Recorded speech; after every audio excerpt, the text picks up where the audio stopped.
Okay, so this is where we are right now, where I can click on the text box, enter a text, Okay. and when I click on the button, click me, it says out whatever is in the text. Alright, so you can, of course, extend this and create another text, another button, another text box, and so on. So I'm just going to show you that idea of how you can easily copy paste your code, okay, to duplicate certain actions. Alright, so for example, now if I wanted another button, alright, I can just add another button and drag it below here.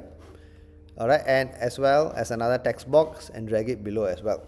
Okay, so of course right now you might think, why is everything just vertically stacked? Can I put it side by side and so on? Yes, we have a lot of options for the layout, which I will cover in subsequent videos.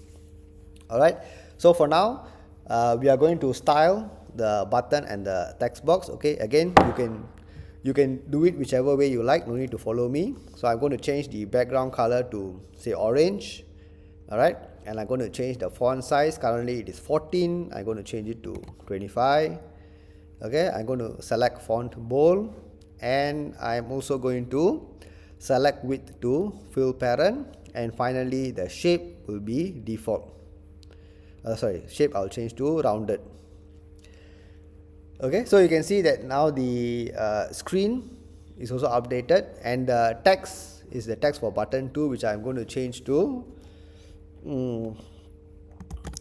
click 2. Okay, just just to differentiate. Alright, and for the text box 2, okay, I'm also going to follow similar font size of 18, and width will be fill parent. Okay, now so click 2 and click me are going to have the same behavior. Okay, click me is for the first text box and click 2 is for the second text box.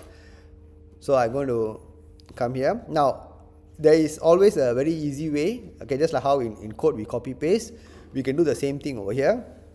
So what I can do is I can click on, there's a few different ways to do it. Okay, if you want, you can click on the whole block and then duplicate. Okay, now of course when you initially duplicate, you will see that there is a red cross, okay, which tells you there is an error. Okay, why? Because you cannot have two events. Okay, just because you have two events doesn't mean you you are not allowed to have two events that are exactly the same. Okay, so when button 1 dot click is only one event. Alright, so when I capture that event, there should be only one block associated with it. Alright, so what I can do is over here I can select, okay, click button 1 and select button 2. Okay, so now it is fine, there is no error message. So button 1 and button 2. Alright, now we have to also remember that for button 1 it is text box 1, for button 2 is supposed to be text box 2. Alright, now the text to speech is fine, alright, to have it as the same component, because you are going to trigger each block one at a time. Correct, so even though you say, what if I press the button at the same time, eventually you only trigger one by one. Correct, so in that sense, it is okay to have the same text to speech component, alright, in your block, but you have two separate buttons and two separate text box. Alright, so let's see that. Okay, so I also forgot to remove the hint, okay, for the text box 2. Okay, so the code is ready, so let's go ahead and try it out. So I'm going to put, let's say, okay here, and thank you here. Okay, so Okay. Thank you. Okay. Thank you. Okay. Thank you. okay, Oh, thank you. Oh, thank you. okay, now you will notice that when the first text is being played, the second text, if I click, it cuts off the first text. Correct, it cuts off the first text. So if I say, Okay. Okay. so you saw that I started saying thank you, but before I could finish, I clicked the first button, so it said okay. So again, this is because I used a single text to speech component. Now if I have two separate text to speech component, alright, then I will be able to do them concurrently. So if I change this to text to speech 2, then what happens?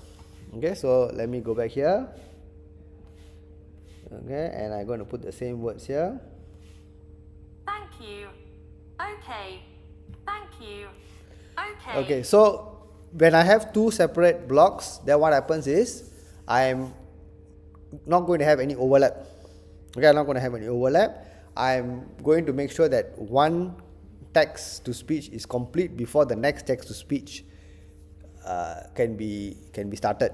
All right, so that is the difference, right? So if I use the same text to speech block, okay, if I use the same text to speech block, then it will cut off. Okay, the moment the next message comes, it will cut off the earlier message. But if I use two separate components, then it will do one after another. Okay. Thank you. Okay. Okay, so it captures the second event, but it waits for the first event to complete before the second event is triggered. Alright, so if I use the same block, so if I change to text to speech 1, okay. Okay. Okay. so you see that it cuts off. Alright, so again, these are some of the things that we will realize the behavior when we build the code and we test it out. Alright, so I hope that this gives you a good idea on this first app that we have built.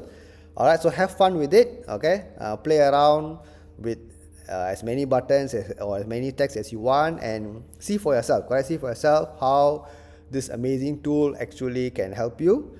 All right, to develop your app. Now I just want to extend this a bit more in my next video. All right, to add one more fun component. All right, so I'll see you soon in my next video. Bye.